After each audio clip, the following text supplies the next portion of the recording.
What's good, chat? We back. So we do some Piers Morgan again coming at Rabbi Shmuley with the questions. Let's see what's going on.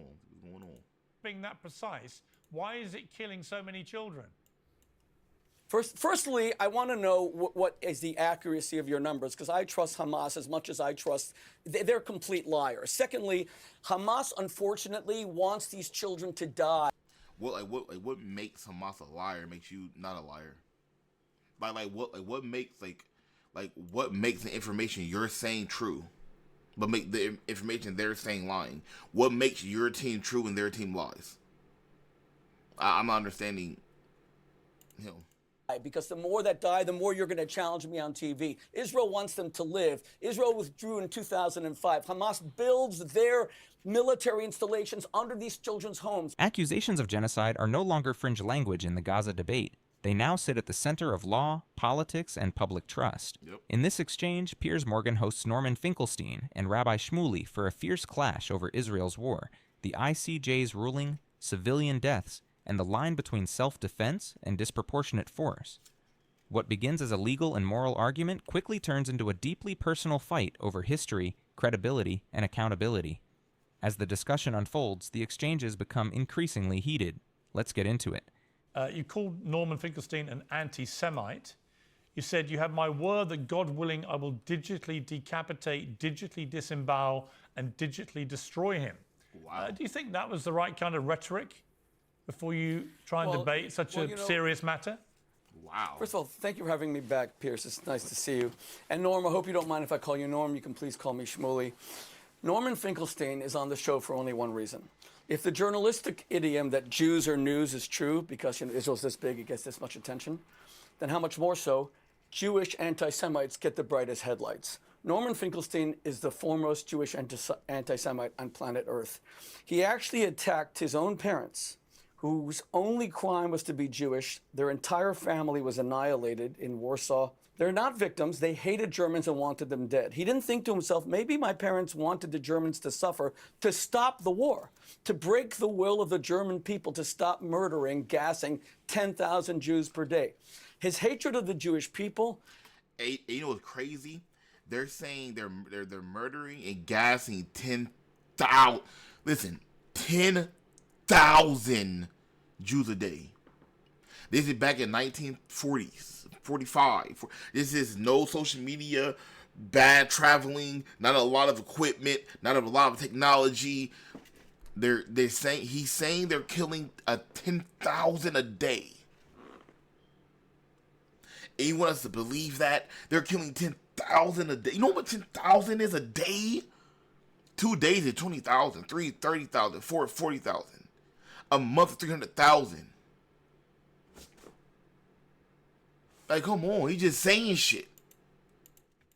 Has extended even to his own family. He calls Israel a satanic state that comes from the boils of hell. He calls it a vandal state. He said that the 15 people murdered in the Charlie Hebdo massacres, he has no sympathy for them whatsoever. But this is the most telling thing of all, and you discussed this the last time. He said, on October 7th, hours after the massacre of 1,200 Jews started, he wrote, "It warms every fiber of my soul to see the children of Gaza smiling as their arrogant Jewish supremacists that have been humbled. The stars above in heaven are looking down.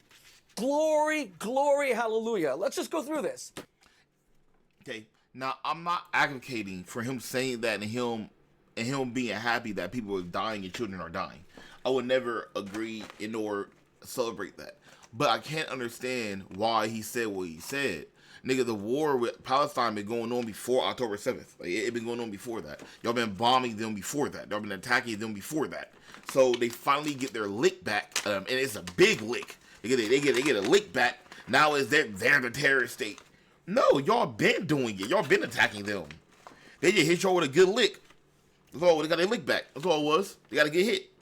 The same way y'all killing them consistently, and Muslims and all of that. Whatever you say about a Muslim is okay. Whatever you talk shit about a Muslim, it's cool to talk shit about Muslim people. But you bring up something about a Jew is anti-Semitic. Yeah, crazy. You kill a Muslim, they applaud. You kill a Jew, they look down on you.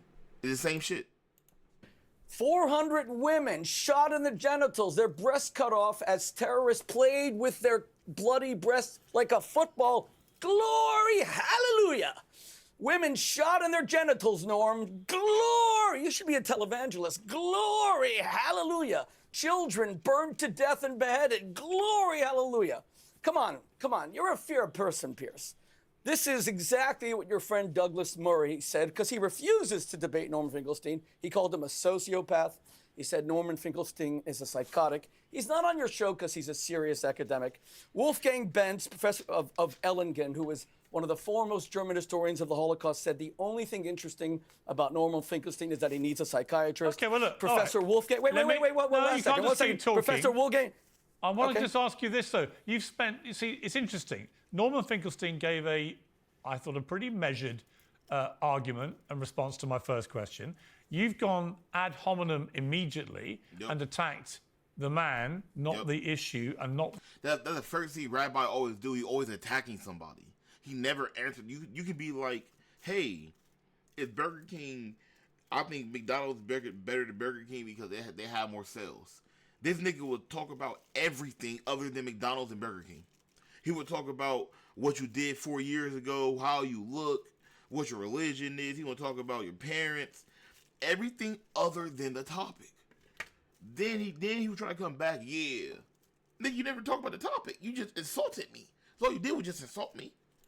The question that I asked you, which is to respond to what he was saying, which is a growing feeling around the world, by the way, that Israel is now committing, as he put it, as the court said, a plausible genocide. I don't happen to think it is genocide they're doing, but what I do think is happening is that there is a shameful number. I think it's genocide. I wouldn't say it's an obvious targeted genocide, like how what Hitler did, like he was just open about it. But I for sure think it's a genocide. For sure, I mean they have no military. They have a terrorist group.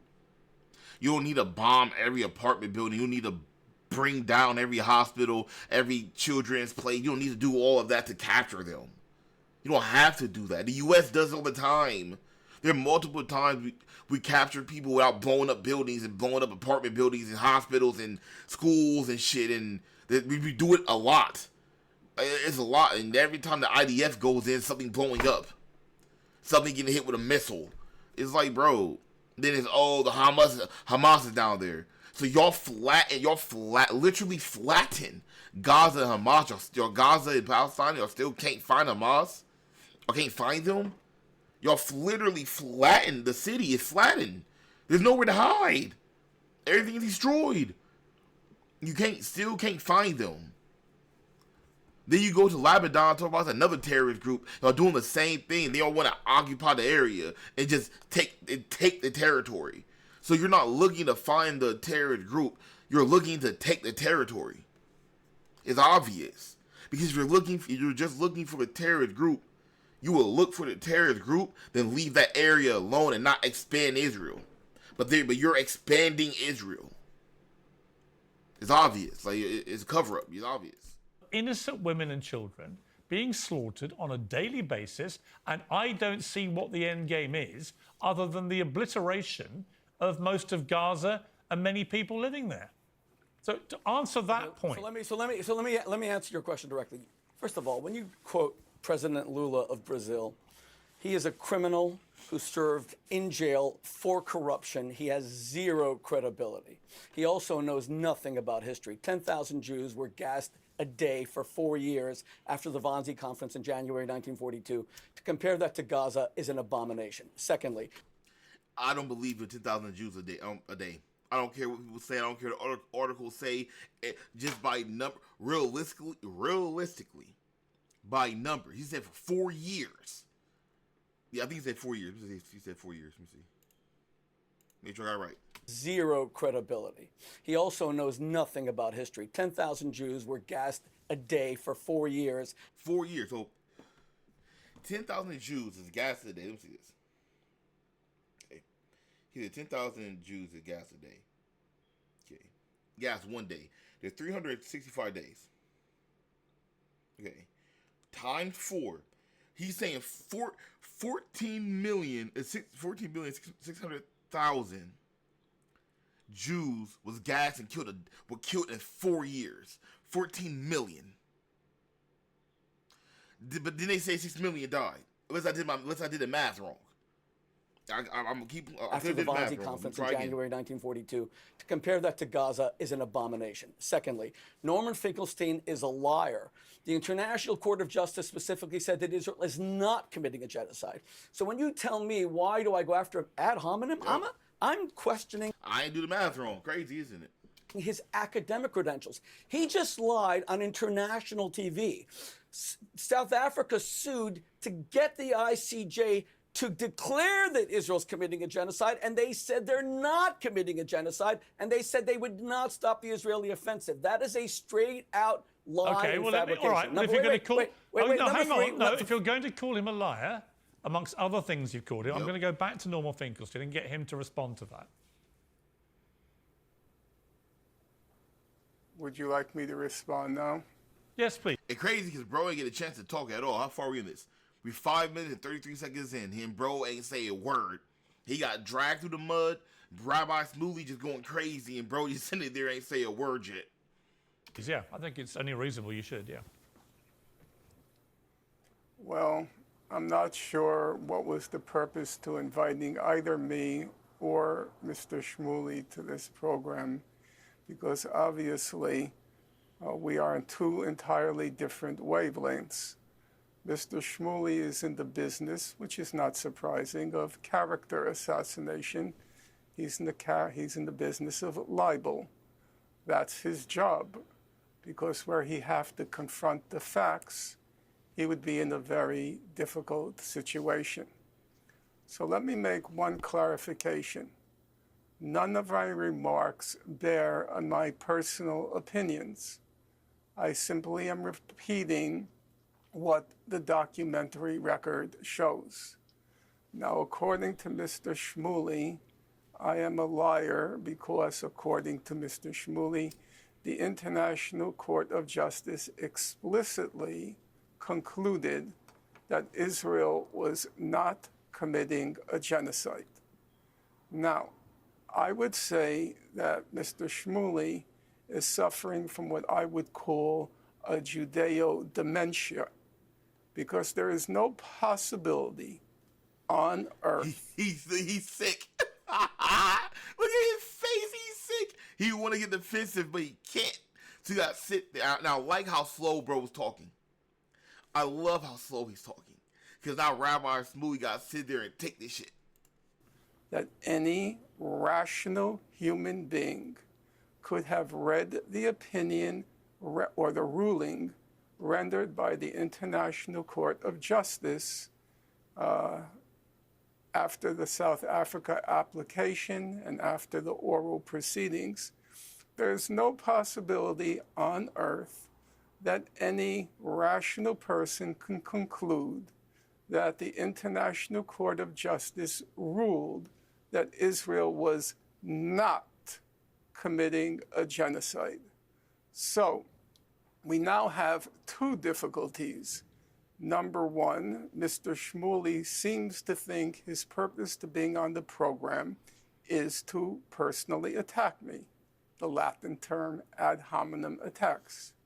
Number two, Rabbi Shmuley seems incapable of processing very basic facts. If Mr. Shmuley believes that the International Court of Justice ruled explicitly that Israel was not committing genocide, if that's what he truly believes, then I would say he's suffering from some form of Judeo-dementia.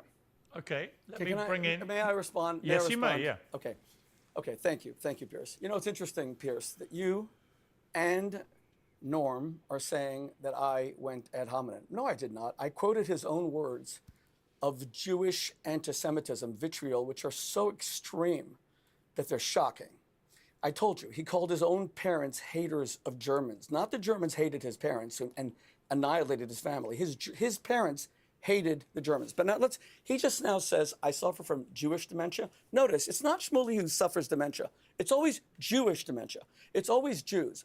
Norman Finkelstein has now accused Israel of 5 different genocides. 1982, he accused Israel of genocide in Lebanon. It went on 2006, 2009, 2015. Now, this is the 5th. That means we Jews, I always thought Jews suck at sports and PR. We suck at genocide because we've attempted it 5 times, and yet in all the Arab-Israeli wars, Jews and Arabs together, the numbers that have died, including terrorists, are less than 100,000.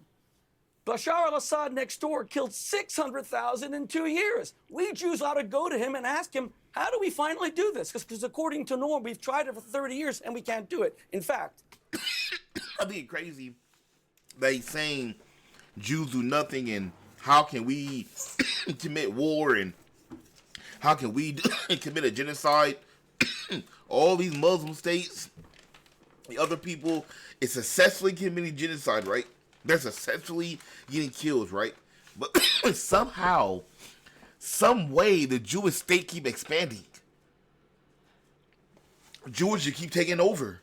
But somehow, y'all can't commit genocide. Y'all can't win these wars. Y'all can't win. It's all y'all the one being attacked and always losing. It's always y'all being hit with shit. But y'all the ones expanding. Ain't that, I just think it's funny. It just goes like that. since 1967, when Gaza came under Israeli control, the population of Gaza grew by 1 million people. How is that a genocide? Now, when Norm says that the ICJ said that Israel's committing a genocide, I repeat, Norm, respectfully, you are a fabricator. They said specifically that Israel has an obligation not to. South Africa asked for a cessation of hostilities. They refused. They repeated that refusal last week. How you could get on this program and actually fabricate, well, I guess I know why, because even your mentors, Chicago professor Peter Nozick, calls your scholarship, quote, trash. And this is trash because anyone can Google what we're saying. Yeah, but Rabbi Shmuley, look, I'm going to jump in again because, again, what you're doing is attacking your other debater here. But you're attacking him. Like, I understand you have, like, a couple of attacks here and there. Like, you say little things here and there. But, like, this dude just straight up dogging him. You're not even arguing the situation. You're not even arguing the topic. Like, he's not arguing the topic. I don't know what to say. Like, bro, you're not arguing the topic. You're just attacking him. Suffer from dementia, for God's sake. Why don't you call him out on that? Dementia? Seriously? With respect, what you're not doing is answering the specific questions. There are many, many people around the world increasingly concerned about the scale of Israel's response, the appalling death toll of children, the appalling number of children also being orphaned, the appalling number of women being killed, innocent women, and they don't see an end game. They just see Israel continuing to bomb, kill. But how does this end? If the next stage is Rafah, which now has 6 times as many people in it as it did 4 months ago, and is a huge refugee camp, and you're trying to find just a few thousand Hamas amongst over 1.5 million people, then you're going to get even more people around the world saying this is a senseless way of conducting war. Now, what do you say to that? I hear you. Okay.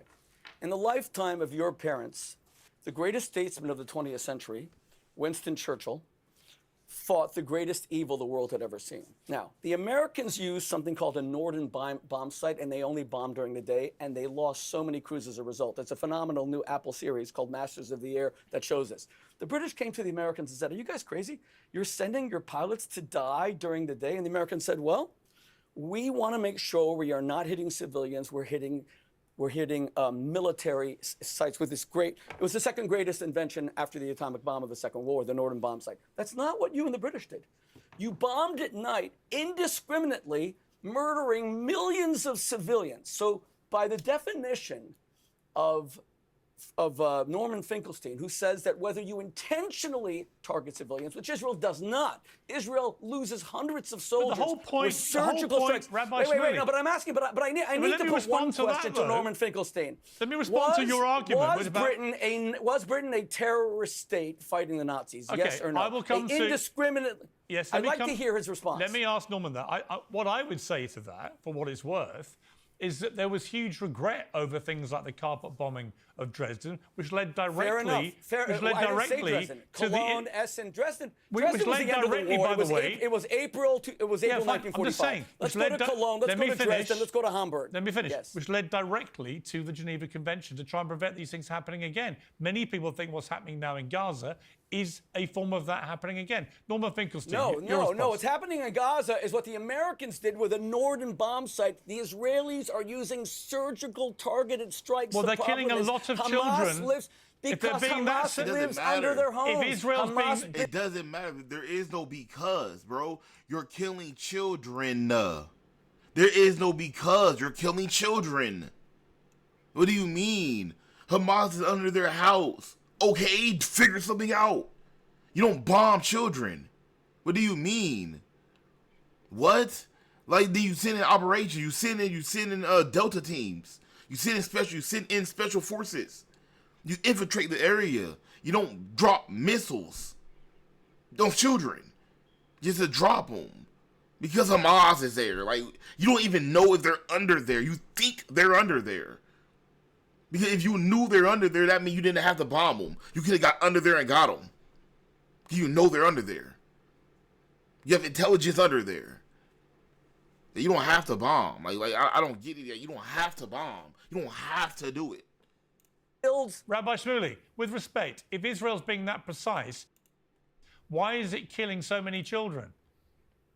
Firstly, I want to know what is the accuracy of your numbers, because I trust my Hamas as much as I trust. Bruh. They're complete liars. Secondly, Hamas unfortunately wants these children to die, because the more that die, the more you're going to challenge me on TV. Israel wants them to live. Israel withdrew in 2005. Hamas builds their military installations under these children's homes, under their kindergartens, under their nurseries, under their hospitals. All right, let me bring now in- found 350 miles of tunnels under children's homes. That's the size of the New Okay, York I want to subway bring in. system. I want to be fair to both sides on time. Norman Finkelstein, your response. What would you like me to respond to? I suppose the analogy with Like real shit. Like, what you want me to respond to? There's nothing to respond to. He's not even arguing anything. He just gaslighting. You say Israel bombed them, bombed 20 people. He go back 60 years ago and talk about an older war, and try to and be like, yeah, they did it back in the day. We doing it now. Well, yeah, they did it back in the day. There are conferences and meetings we had after that to say, hey, yeah, let's not do this again. Y'all turn around and do it again. So just because they did it back in the day, that doesn't mean it's okay to do it now. And even if it was okay even if they didn't have the meetings, y'all did it exactly alike, that doesn't mean it's okay to do it in general. Doesn't mean it's okay. Does not mean it's okay.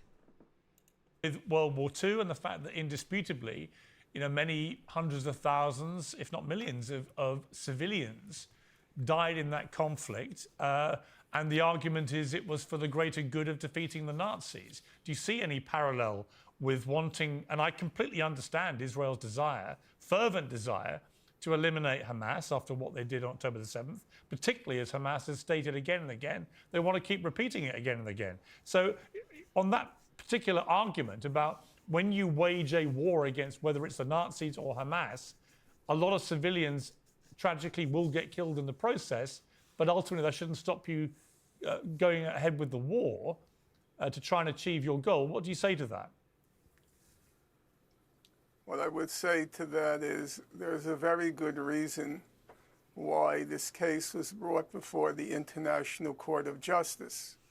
That is, as I'm sure you know, that if you examine what Israel has done in Gaza since October 7th, by virtually every dimension you examine it, the intensity of the bombing, the density of the bombing, the magnitude of destruction of civilian dwellings, civilian infrastructure, the percentage, the absolute number of children killed, the relative number of children killed to combatants killed, the percentage of women and children versus men killed. the number of medical personnel killed, the number of journalists killed, the number of UN workers killed, by virtually every dimension that you examine the conflict, by virtually any and every metric that you examine the conflict, Israel's assault on Gaza, which we should bear in mind is among the most densely populated places on God's earth, and it has been sealed off from humanity since 2006. As Giora Island put it in March 2004, Giora Island was the head of the Israeli National Security Council. He described Gaza, and I'm quoting him now, as a huge concentration camp. That's not me, that's Giora Island, the former head of the Israeli National Security Council. And that's crazy to say. Now, and they do say hurt people or bleed on others. They do be saying that. And but yeah, I can see Gaza being a big ass concentration camp. Bro, it was starving. I mean, back then it was starving, and but there's videos going around of the kids starving, begging for water, and the IDF soldiers and civilians is grilling across the border.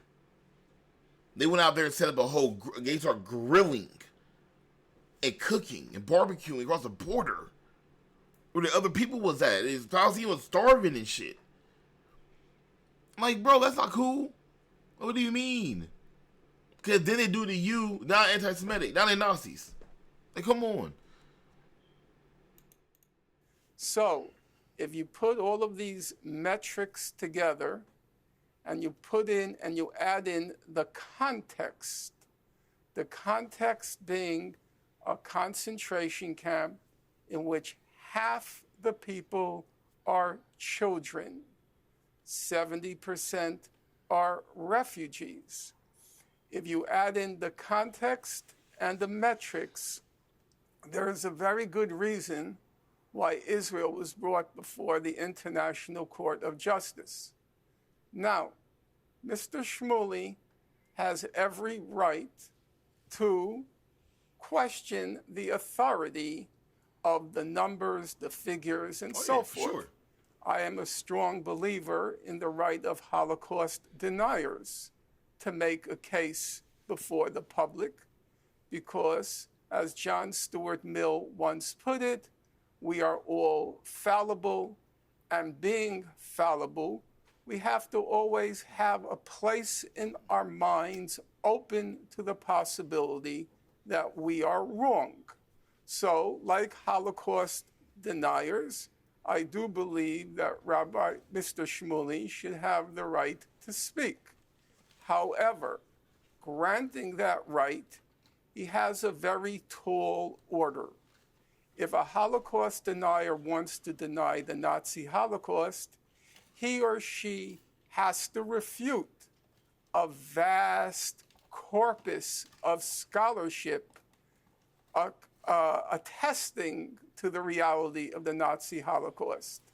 In the same way, Rabbi Shmuley, if he wants to deny that a plausible case for genocide can be made in Gaza, he has to refute a vast body of documentation. And that documentation ran, as it was presented by the South African application, it ran to 84 single-spaced pages with literally hundreds and hundreds and hundreds of footnotes. Now, that's the first hurdle. Are we really that went, just allow going me, to allow? allow me, are we going to allow me to Professor, finish. Come on. Allow No. Allow me to finish. Your debating style is Allow him to finish. See, Rabbi losing because he knows bro speaking facts. You know bro speaking facts. Rabbi getting salty. He getting salty. thrown on. coma-inducing. That's how you debate. You try to put your opponents into slumber. For God's sake, you made your point. It's time for me to respond. That's a dialogue. No, you I'm cannot not- I'm not dominate this done. debate I'm not- like you did with Alan Dershowitz. Bro, you can't do that to him. He gave you all the time to talk. He never stopped you. He never ever once stopped you. And you was going on for days. Just saying a bunch of bullshit. He would just let you say all the bullshit you wanted to say too. Shit, he would just let you attack his character while y'all got off of topic. You were just attacking him. He never said anything. Morgan was the one stopping you. Rabbi, bro, that shit childish. Like, people do this shit in debates all the damn time. It's like, bro, because it's like even sometimes my brothers, I'll be arguing with my brothers sometimes. And he would do this shit.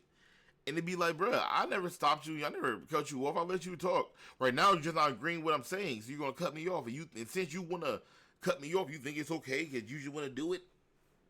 Like Rabbi doing it because you're salty because you're salty because you're wrong. That's why you're cutting me off. You're wrong. You're salty. And you dominate. You took 3/4 of the time. I won't allow it. Now, let me respond. First of all, Piers, I'm glad that Norm has at least had the intellectual honesty to concede the first point. That the ICJ, the International, never ruled against Israel. Now notice he's saying that South Africa brought the case. They lost the case, first point. Because I've been attacking his credibility. For you to say, Piers, I'm attacking him ad hominem, his personality, I'm not. The question is whether this man is a scholar or not. He has no tenure. He was denied tenure at DePaul University. He is only known because he's a Jewish anti-Semite. Now, number two, this is the 5th time he accused Israel of genocide. He started in 1982 in Lebanon. Now, what does genocide mean? It was coined by a Holocaust survivor in 1947 named Raphael Lemkin. Geno is an ethnicity. Side means murder. It is the murder of an ethnicity. Norm needs to make the case that Israel is slaughtering Palestinians because they're Palestinians and Arabs and Muslims. Well, then how does Israel have 1.9 million totally safe Israeli citizens who vote in the Knesset, an Israeli Arab judge who put in a... Even during the Nazi times, when Nazis were killing Jewish, there were Jewish people on the Nazi side that was alive. So, yeah, you're killing Palestinian people because they're Muslim. So you want to, because like we know for a fact they're committing a genocide. They might not be committing a genocide based off of like ethnicity or color or whatever. But first of all, definitions change all the time. Definitions always constantly changing. And you think I'm lying? We can look at the word faggot. Yep, I can say it too. The word faggot. At first, I think it was like I think it was something to do with like some type of like coin at first. Then it went from being a coin to like a hair on an elephant's butt. Then it went from being a hair on an elephant's butt to something to do then to being an insult to LGBT. So definition is always changing. But he's manipulating because he know Israel's committing a genocide. Just in a different like way, but they're committing a genocide, bro. You're committing one. We just don't know what another word to call it, but you're committing a genocide because it's not a mass killing. It's worse than that. You're trying to erase them. You're erasing them. You're like just erasing them. Israeli Arab judge who put an Israeli Jewish president in jail for rape, by the way. Why is that none of the Israeli Arabs have risen up to stop this genocide? Because it has nothing to do with all right, but let me ask you this. Let me ask you this. It has all right. So you see how bro never stops him. He never stops him. It's always Piers Morgan because he's talking bullshit. But always Piers Morgan stopping him. Bro never stops him. With a date called October 7th. Let me ask you when this. 1,200 Jews were shot in the genitals, burned to death, slaughtered, and no democracy should allow that, except for one person. Norm Finkelstein. No. Because he has an irrational hatred of Jews. Rabbi Shmuley, with respect, Norman Finkelstein is not the only person seriously concerned about what's happening. This debate became explosive because it touched the most serious accusation in international law, genocide.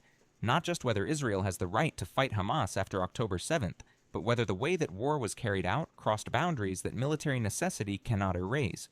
Finkelstein's argument rested on the ICJ case, the destruction in Gaza, and the idea that Israel's campaign had moved beyond self-defense. Rabbi Shmuley rejected that framing, arguing that genocide language is a smear. Hamas caused the war, and Israel's objective is to remove a group that massacred civilians and still holds hostages.